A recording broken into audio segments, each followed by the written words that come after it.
This story was written by Jasper, Naomi, Jocelyn, and Alea, and it's called Rosa Parks and the Internet.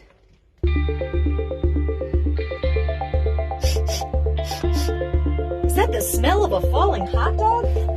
Gosh, I, Rosa Parks, sure am glad to be back in the year 2020.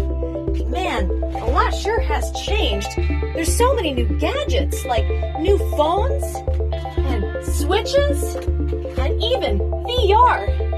Gosh, I think I'll head to this coffee shop so I can look for a job while I slurp my coffee. Now to get the Wi-Fi password. Whoa, what's this? The internet's been down since 2006 when lightning struck the internet cable. Oh no, this is terrible news. Guess it's up to me. I'll just buy this phone, see what I can do. Oh, I figured out how to use Google. Okay, how to get the internet back up.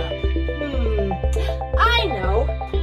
I'll just extract this electricity and swap it for better electricity.